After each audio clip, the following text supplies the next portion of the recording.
Prietenia Exclusiv. e ca frăție. În exclusivitate, Dacă ai un Baionuț. prieten cum am eu, el nu te lasă și nu te vinde, cum l-a vândut Iuda pe Dumnezeu.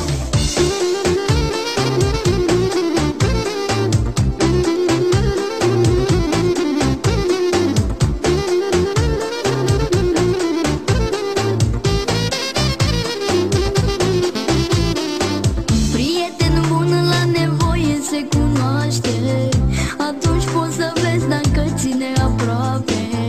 Dar cel mai bine e să-i faci un test, să vezi dacă e pervers.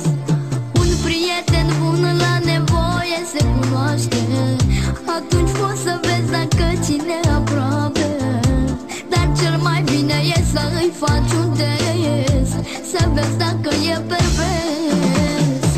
Prietenia e ca frăția.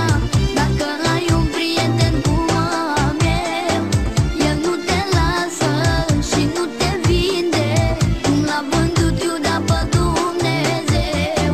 Prietenia este ca frăția. Dacă ai un prieten cum am eu, el nu te lasă și nu te vinde, cum l-a vândut Iuda pe Dumnezeu.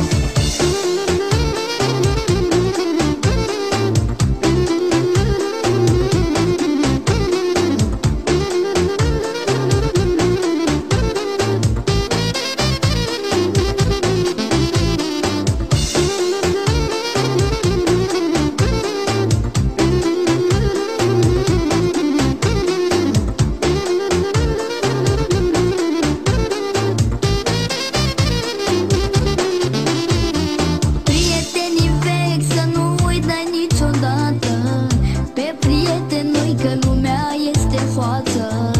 Un prieten nou necazul să nu-i spui, că nu știi ce zace în capul. Exclusiv. Prietenii vechi să nu-i dai niciodată, pe prieten noi că lumea este hoață. Un prieten nou necazul să nu spui, că nu știi ce zace în capul lui. Prietenia e ca frăția.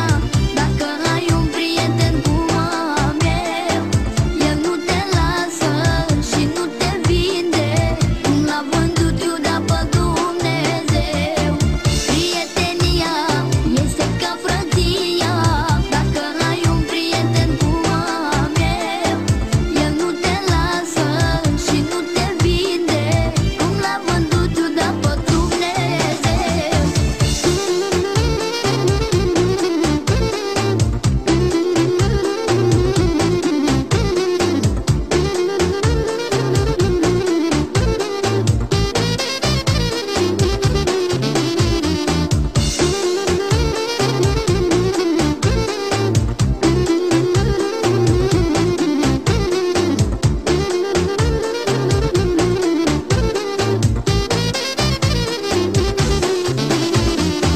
Prietenia e ca frăția. În exclusivitate, Dacă ai un Baionuț.